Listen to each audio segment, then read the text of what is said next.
Can you able to hear my voice and screen is visible?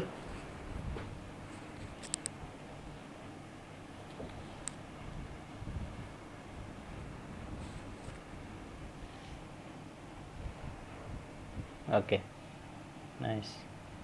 So we are reading in the previous class how to how this DRAM is designed, okay, and how RAM works. So we have seen read operation, write operation using a row address and column address, and how to make it fast. We have also seen this one, fast page mode, where you just have to read the whole row and keep it here in the row buffer, so that you don't have to read this row again and again whenever there is a read or write operation. You just have to change the column address, so that first bit will be read, then second bit will be read or written, then third bit will be read or written, then fourth bit will be read or written. So it will be done like that. So for each bit to read, you don't have to read this whole 4 lines again and again. Okay, so that's what is fast page mode. Each row is called a page. So whenever you want to read or write anything, you have to open the page. Open the page means read the whole word. Okay, so this is the open the page means word line. Then row address will be given, then select the row. Sense amplifier will get all the data, then row buffer will have all the data. Then read and write in row buffer multiple times.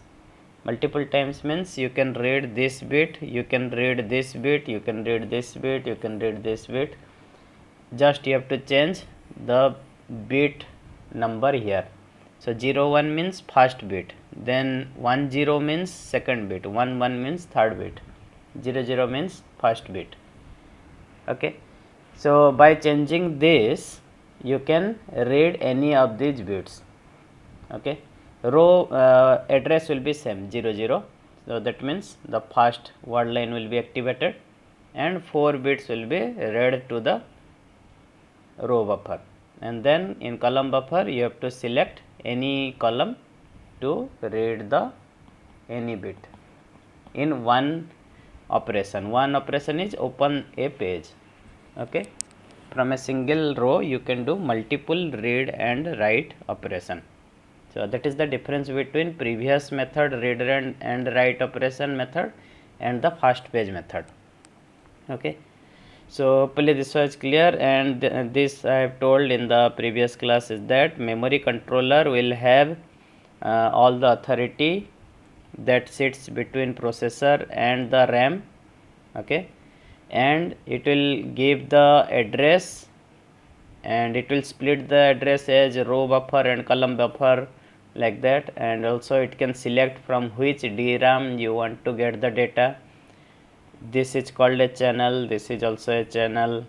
Okay, so it depends how many DRAMs you can fit it onto your motherboard. Okay, so normally we have 2 to 4 DRAMs slots are there in the motherboard. I have sent you one video related to motherboard that I think you have already watched. Okay, so I don't need to tell you how motherboard looks like, how RAM is attached to motherboard. Okay, previously memory controller was separated from processor chip, but now it is embedded inside the processor chip. Okay, it is integrated in the processor chip now. Okay, so now we will see how DRAM is organized. So we have seen something like this. Okay, we have seen the smallest unit of a DRAM, where these boxes are one cell. They can have 1 bit. Okay, each cell will contain 1 bit. To read a byte of data at a time, the DRAM will be connected like this. So how to read a whole byte? This is a whole organization. So like this there will be 8 number of blocks. Okay, so from whenever you will give a word address, okay, so whenever you will give a word line will be activated, then what will happen? So these 3 lines you can see here, these 3 lines, this is the line to be activated. So this line went here, these 3 lines, and this 3 line you can see, this is your column line, this one is the row buffer. So let me write it here, this is your row address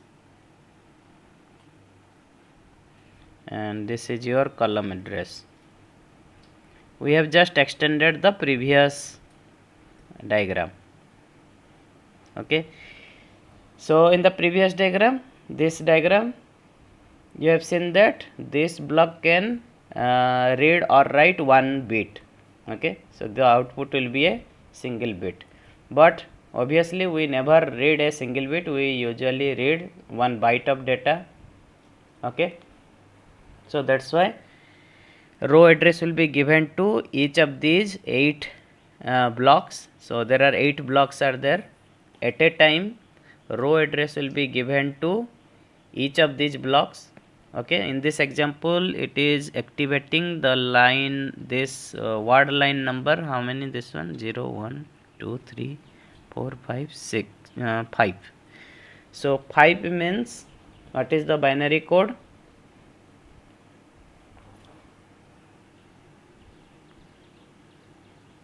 What is the binary code for 5?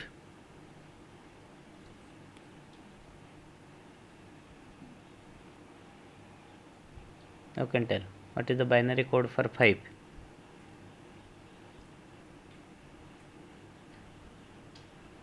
Yes. So in this row line 1 0 1 will be given. Okay. And what is the column number? 0 1 2 3. Okay. So column address will be 0 1 1. Hope you can see it. Okay.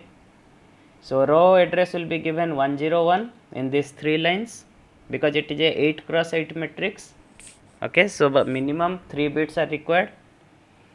Column address will be given third because this is the third column. This is 0, 1, 2 and this is 3. Okay, so to activate the third bit line you have to give 0, 1, 1. Okay, so these are the 2 addresses that we have received from the processor. Now this bit will be activated in all the blocks. Why? Because same address is given to all these 8 blocks. So at a time 8 bits will be read from the 8 blocks. Hope you understood this organization. From each block there you can see there is a output line. From here there is output line, from here there is output line, from here there is output line.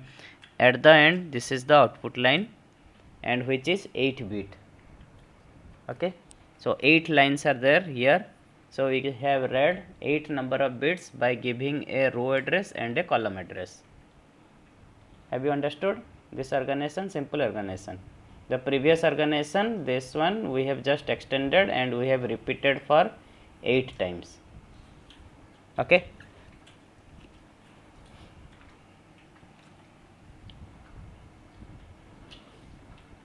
Any doubt in this?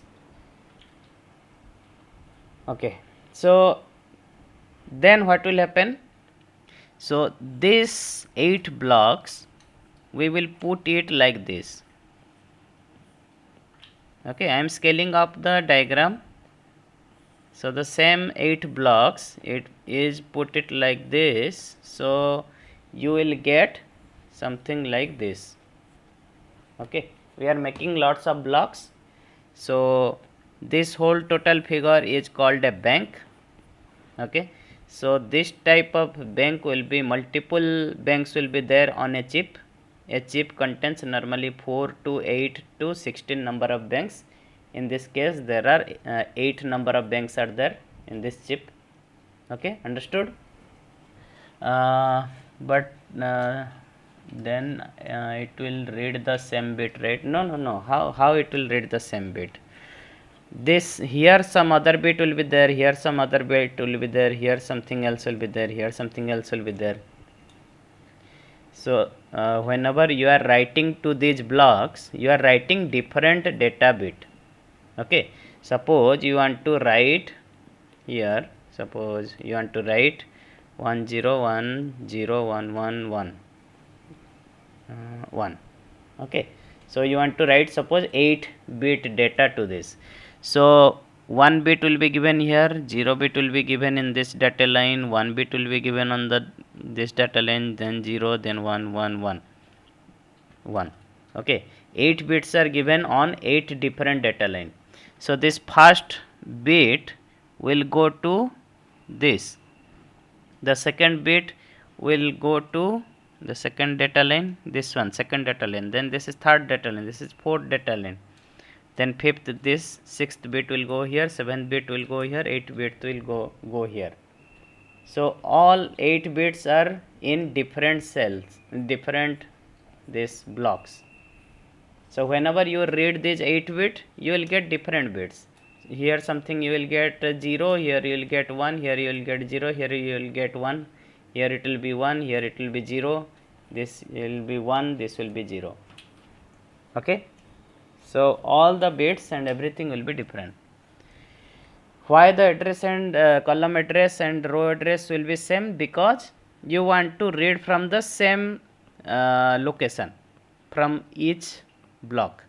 That's why the row address and column address will be same, because we want to read from the same bit, because whenever you have written the data, it went to the same location. So that's why you want to read from the same location.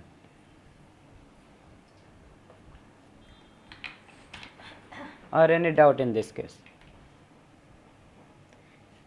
If you give the row address and column address as same, whenever you want to write this data, it will be written to the several blocks. These 8 number of blocks, all the data will be written. Okay, so whenever you give the same address for reading purpose, they will be read from the same locations. Okay, so we want to store all this data in the same row and column address, and we want to read it from the same location. All is done at the same time. All the data are written parallelly, all the data will be read parallelly, because whenever you give a row address, all the word lines on this word lines will be activated at the same time. Okay, all the word lines will be activated on the same time. Then again, whenever you will give the column address, this column will be activated at the same time. Okay, and then each block has their own data line. You can see the output from this block. Each block has their own data line. So at the end, 8 data bit you will get.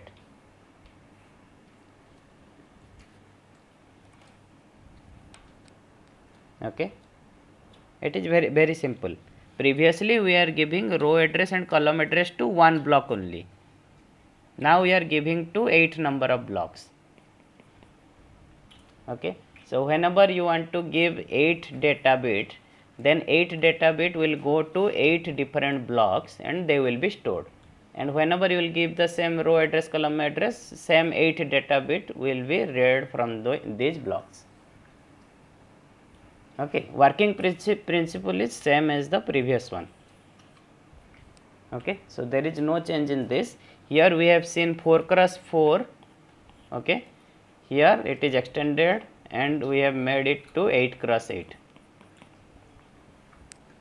Okay, and now instead of this one block only, we have fixed here 8 number of blocks, and we are giving same row and column address to all. So at the same time we can now read 8 bits, you can at the same time we can write 8 bits.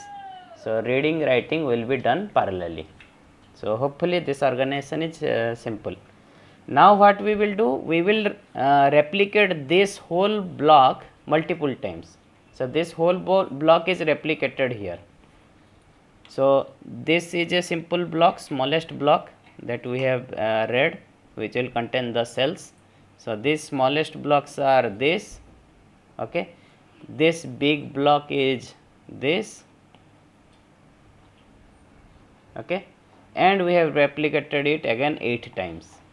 So tell me how many number of bits will be read from this whole chip. Who can tell how many number of blocks will be read from this whole chip? If you give same address line and data, same address and column bit, same address to all these banks, how many bits you can write, read or write? 64. Yes. So now we have made a 64 bit chip where we can read and write 64 bit at the same time, okay. 8 will be here, 8 will be here, okay, like this. 8 data lines are coming. So 8 data lines you can get from every block, so that every bank, so that we can read and write 64 number of bits, okay. Then after that what will happen, then this chip is again embedded to your RAM stick. You must have seen such things, okay, on your RAM. If you have not seen, you can Google it, you can check. The RAM contains some chip, black chip like this, okay. So this whole stick is called a DIMM, dual inline memory module, DIMM, okay, or memory stick, simply called memory stick, okay. So this is what you normally buy and put it on top your motherboard. So in those RAM stick you can see these chips. So these chips are nothing but collection of multiple number of banks. So this contains maybe 4 or 8 or 16 banks. That depends upon the what is the capacity of this whole RAM, okay. So 8 chips are connected to the circuit board. So 1, 2, 3, 4, 5, 6, 7, 8. 8 number of chips are connected to the circuit board. Then in this case, this will be a 8 into multiplied by, suppose this is 8 cross 8. What will be the size of this whole bank? Can you tell? Suppose this is 8 cross 8, okay. This is 8 cross 8. Then what will be the size of this block? You can tell. What will be the size of this part? How many bits will be stored in this block? It's not 8. There are 8 number of rows are there, 8 number of columns are there. 64, yes. This is 64, 64, 64, 64, 8 number of times. So 64 into 8. That is the size of this this configuration. 64 into 8 bits. Then again this contains 8. So multiplied by 8. Okay, and this contains another 8 chips. So again multiplied by 8. So this is the size of your whole chip, size of your memory. For this example only I am telling. Okay, so this is how you will calculate. The number of cells present inside each will be calculated as 1 bit. Okay, because you can store that many number of bits. Again, if you change the row address and column address, you can access each bit whenever you want.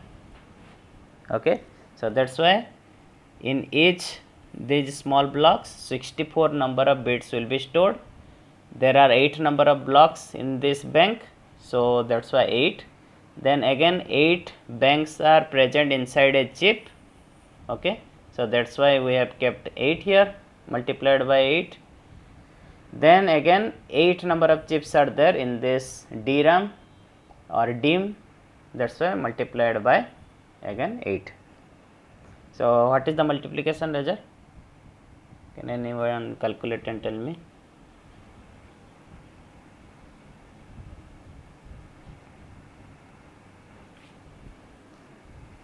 Three two seven six eight.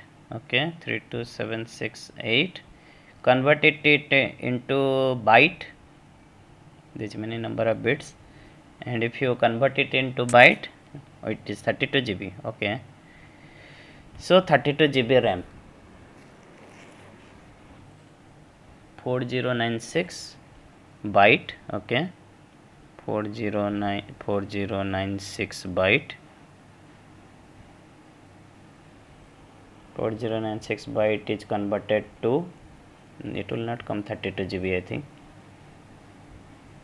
4096 byte, then if you convert it into MB,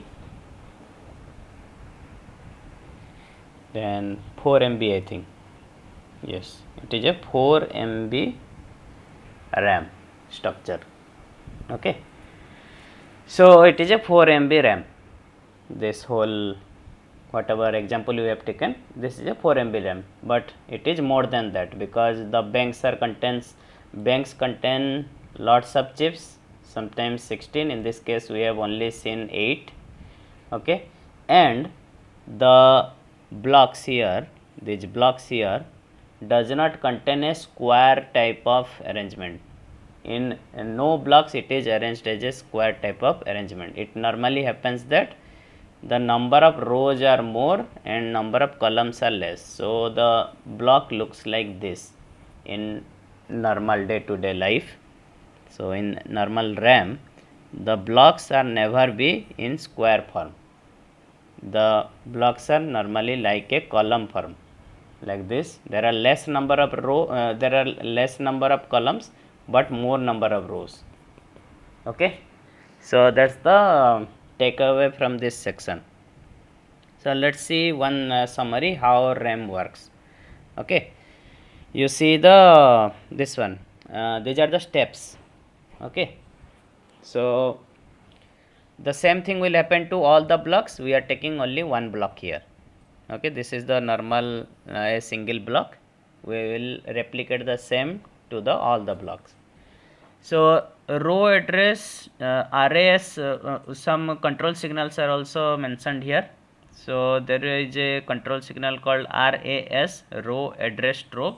There is a control signal called column address strobe. What is the use of these things? I will tell you. Okay. See, the address here is given only 3 lines.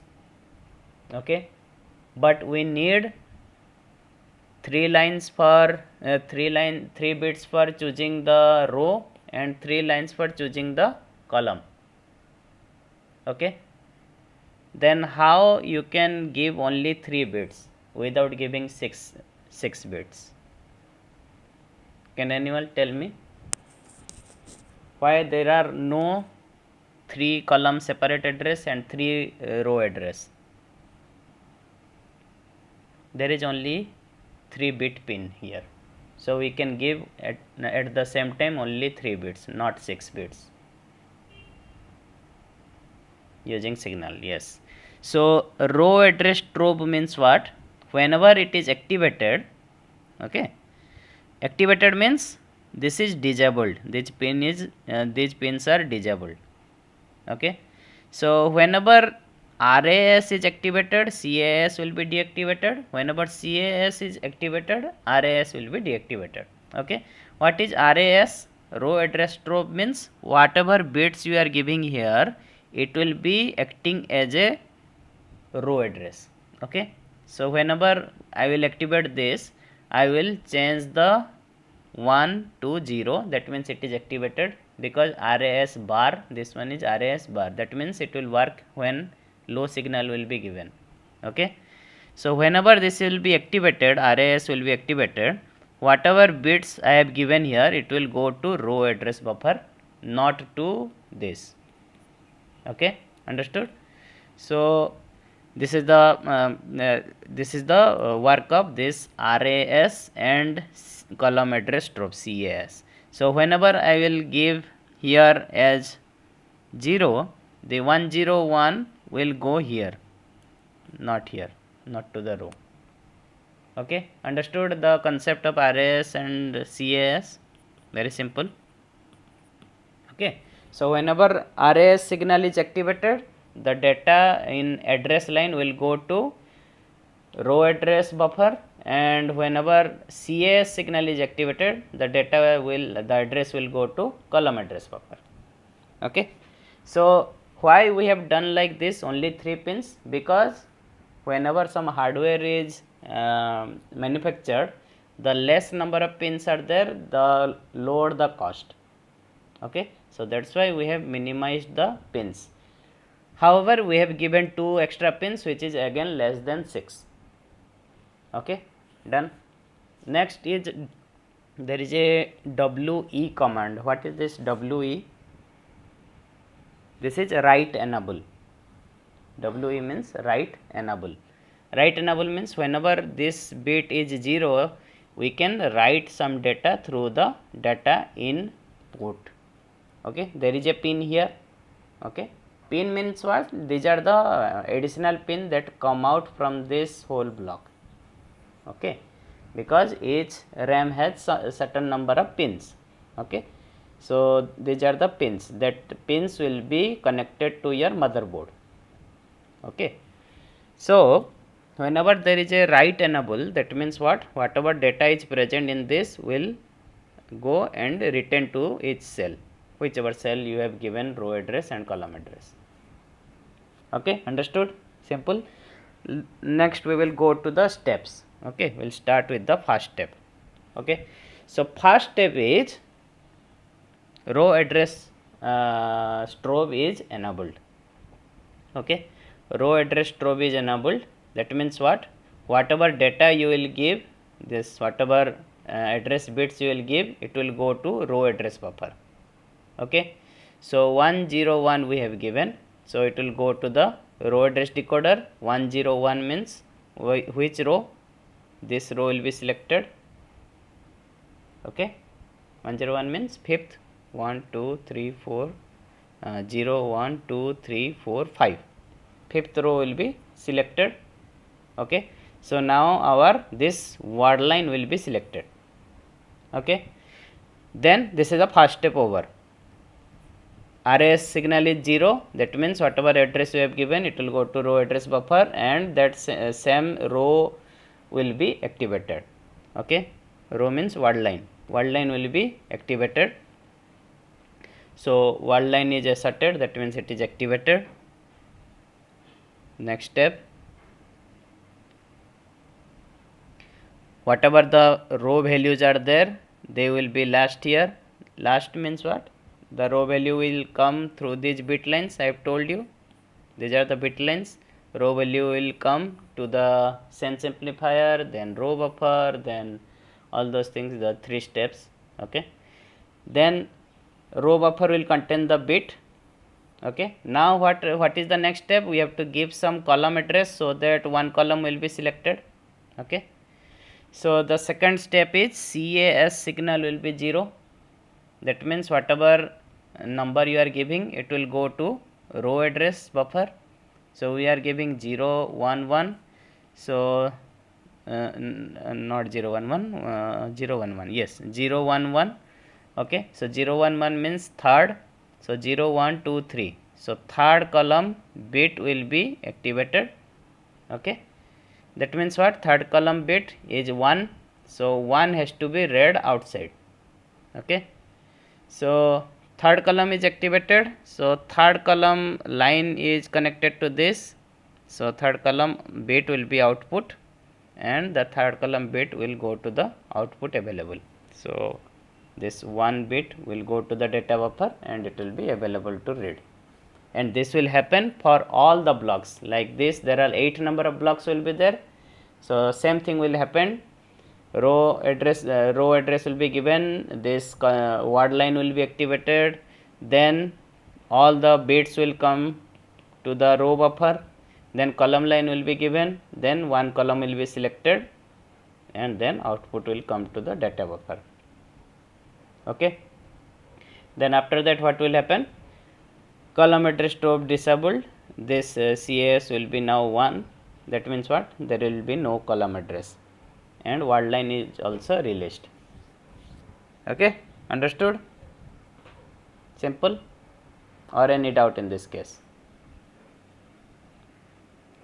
This is the simple RAM operation, but in your GATE exam these things will not come. In your GATE exam something like this will come. Okay, so what is this? In GATE exam they will ask you, there is a 16 megabit DRAM chip we have to design. How many number of row address and column address you have to give for this type of RAM? So something like that question will come. Okay, so 16 megabit DRAM design. Okay, we have to store 16 megabits. Okay, so what can be the DRAM design? How to design the DRAM? Okay, this example is from your book. So 16 megabit means what? How much? 16 megabit, you can see it as a 4096 into 4096. Is it correct? This will contain 16 megabit, 4096 into 4096. Okay. Okay. So what is the meaning of this? 4096 into 4096 means, if we want to store 16 megabits, then we can design something like 4096 number of rows, 4096 number of columns. Then we can simply store it. So if we have 4096 number of rows here, okay, 4096 number of rows here and 4096 column here, then we can simply store 16 megabits. But RAM does not organized like that, as we have seen previously. Okay, we cannot only use this one, we have to use something like this design. Again these things will be packed in a chip, and then again chip will be packed as a this. Okay, so normally what happens, whenever you get some number like 16 megabit, you have to divide it in three different things. So first you divide it into two, same 4096 4096, then again you have to divide this into another two things. So 4096 you can multiply something into something, so that output will come as 4096. Okay, in this example they have multiplied it 512 into 8. Okay, so 512 into 8 is 4096, which is again can be written as 4096 into 512 into 8. What is the meaning of that? Why 512 into 8? Why they have taken only this? Because we have 8 number of blocks here, as you have seen here. Obviously we will read a byte at a time, not bit. So obviously we have to make 8 number of such blocks. Okay, because we cannot fit all the 4096 into 4096 like this. If you keep all 4096 into 4096 and make a block like this, you can read only one bit, but all the time we always read a byte of data. Okay, so that's why what we have to do, we have to fit like this block 8 block at least. Okay, so that's why we have divided it, the 4096 into 8 into something, whatever the thing this will be. So that's why 4096 is divided into 8 into 512. Okay, so now we have a cell array of 4096 into 512 into 8. This is bracket because this 512 into 8 will contain 4096 number of cells. Then what is 4096, this one? Who can tell me what is 4096 represent? I have told you that there will be 8 number of such banks will be there, 8 number of banks will be there. Okay, 512 is a number, 4096 is a number. Now you tell me what is in this diagram. 8 represents this. What is 512 represents and what is 4096 represents? Who can tell? Tell me like this. 5096 equals what? 4096 equals what? And 512 equals what? Yes, Karthik is right. 4096 into 512 into 8. Yes. So I have told you this squares are never like squares. I have told you it is like this column. Okay. So obviously 4096 means 4096 rows will be there. So lots of rows will be there and column will be only 512s. 512s column will be there. Okay, understood? And like that, so if I will write here this example, where is that example? Here. So 8 number of blocks are there, 512 number of each block contains 512 number of column and 4096 number of rows. Okay.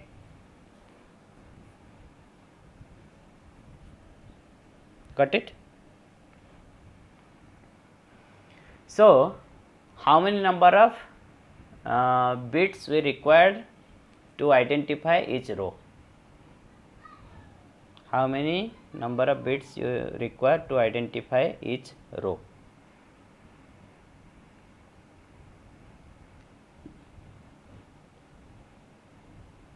Calculate and tell me. How many number of bits to identify each row? Okay, for each row 12 bits. Okay, so 4096 means 2 to the power 12. So this is 2 to the power 12, which means 12 bits per row. Okay, how many data bits required? 512 means 2 to power 8 bits per column. 8 bit requires per column. Okay, have you understood this thing?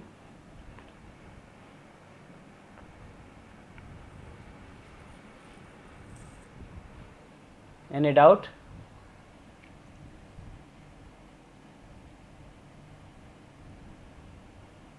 Nine.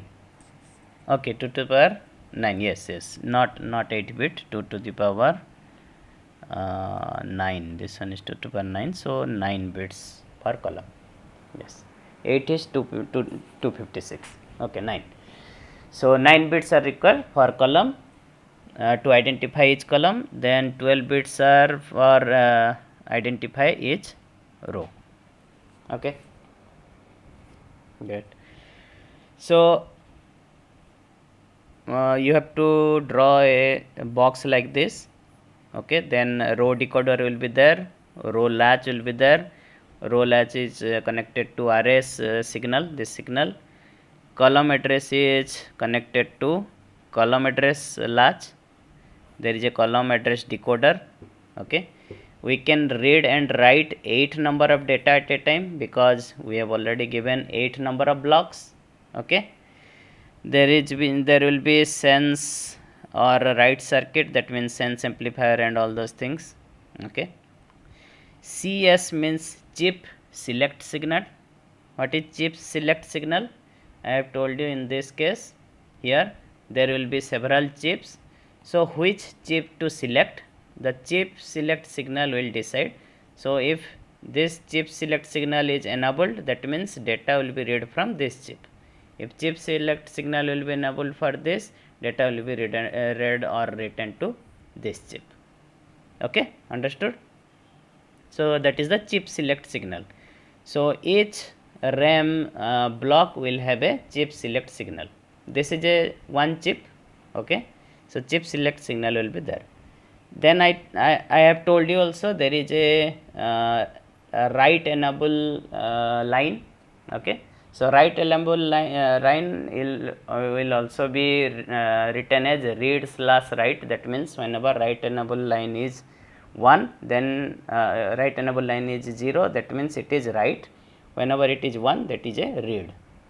Okay, so if write enable line is enabled or this write w bar is enabled, that means we are giving a 0 bit here, then this data will be written to the RAM. Whenever we will give a 1 here, the data will be read out from the RAM. Okay, understood? Okay, so now as you have calculated 12 bits and 9 bits here, so address 0 to 8 will be given for data, this column to be selected, and 9 to 21 will be given for column to be selected. Okay, so total how many number of lines will be there? 12 plus 9, 21. So 0 to 20. Okay, address 0 to 20. Understood? Any doubt in this case? Anyone is having any doubt?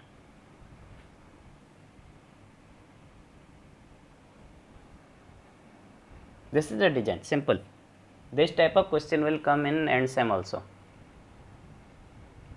Okay, some number will be given here, you have to design the DRAM for that, DRAM chip design.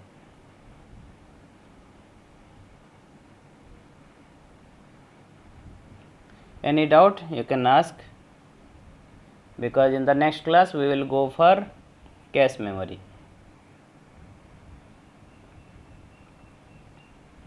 Any doubt how you have done this simple calculation?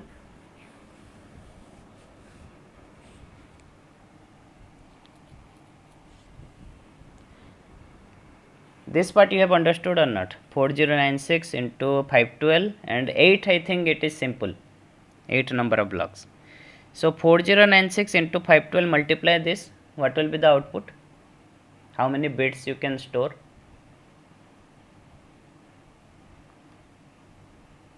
Multiply this and tell me. 4096 into 512.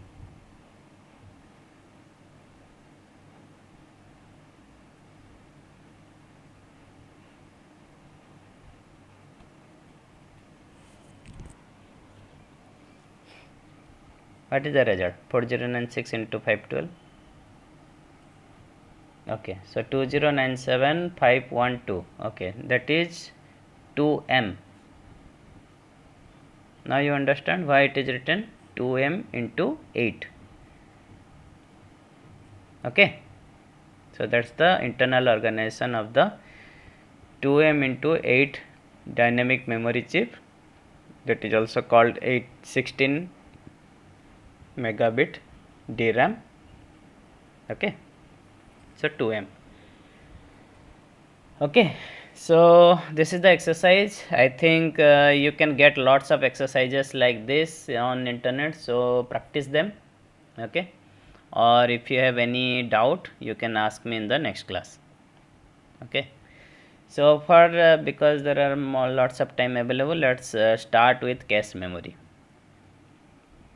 Okay, so cache memory sits in between processor and the main memory, that you already know. So what is the need of cache memory? Because main memory is very slow in comparison to processor speed. So processor clock speed is too fast, but memory reading and writing speed is very slow.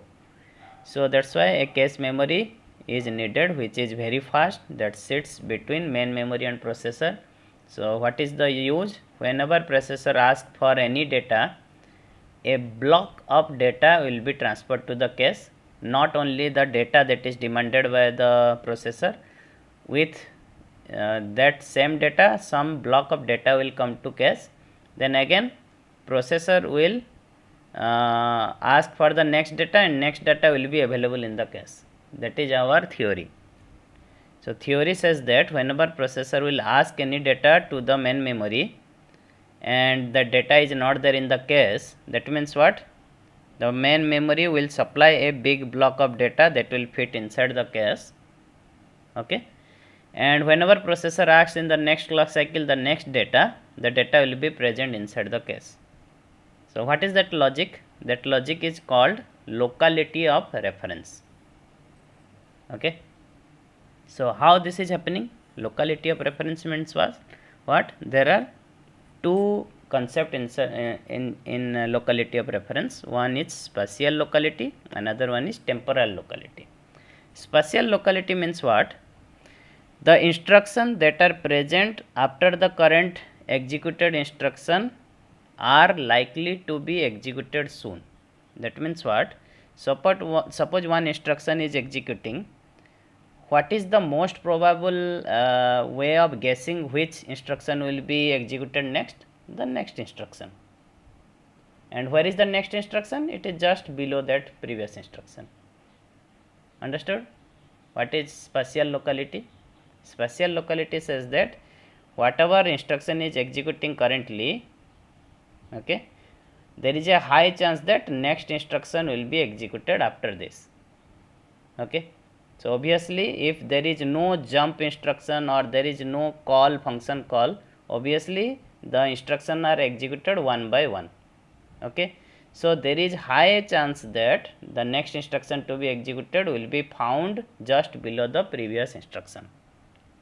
So why to get only this instruction? Get all other instructions that is present below that instruction and put it inside the cache. Understood the theory? How locality of reference works? Okay, so that's the spatial locality. What is temporal locality? Temporal locality says that the instructions that are executed currently will be executed again. Okay, if there are certain number of instructions are there, okay, and the first instruction is a for loop. So after executing this, it will go to the first line and again execute all these things. Okay, so this is your temporal locality. So what is it telling? The instructions that are executed currently will be executed again. Okay, so that is the temporal locality theory. So based on these two principles, our cache memory works. Okay, so suppose for an example, what is locality of reference? If you have not understood, let's take this example. Okay, so here we are doing what? We are calculating the sum of all elements inside an array. Okay, so there are 1000 number of elements are there in the array. Okay, and we are adding the elements and calculating the sum. So in this case, the s, okay, s variable is used in all the time inside this loop, yes or no? What about the j variable is incremented all the time.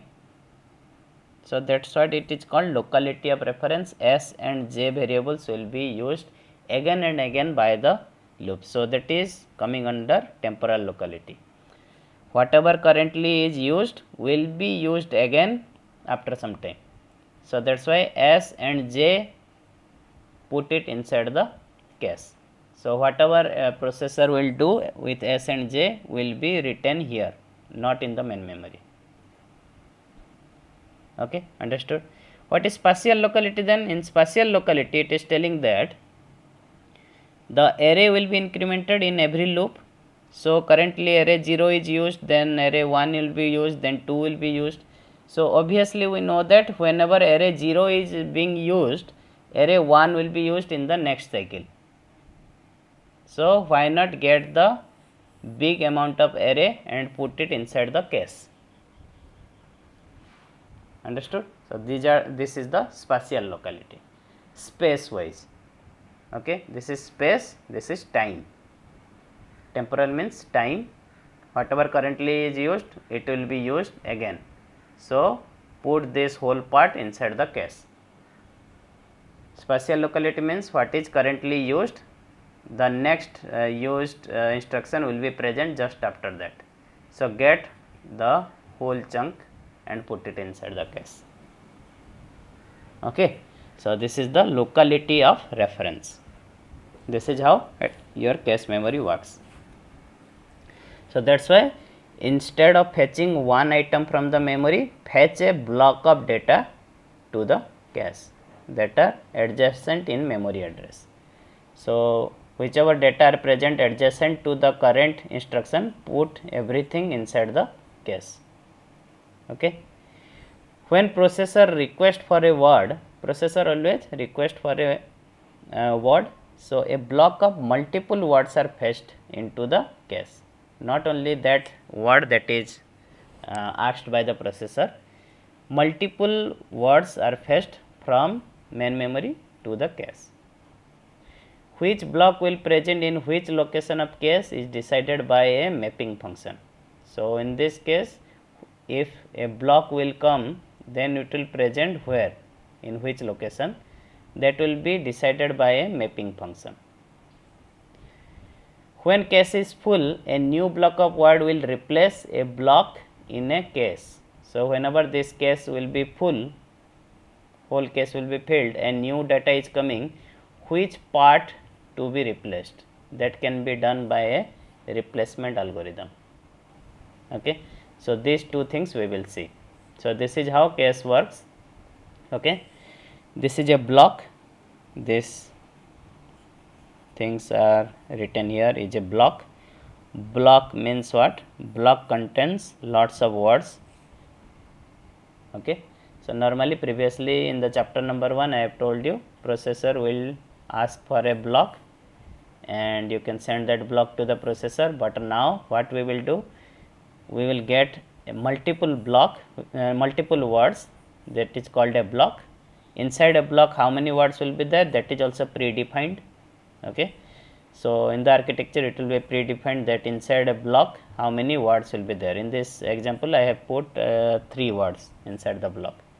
Okay, so there will be different blocks will be there. Okay, and in the cache also same size block will be there, that block is called line. Okay, understood? The block size is equal to the line size. So which block will go where, that will be decided by the mapping function. Okay, this block will go to this line, this block will go to this line. So this mapping will be done by the mapping function. Okay, then whenever this cache will be full, it has to evict some one block.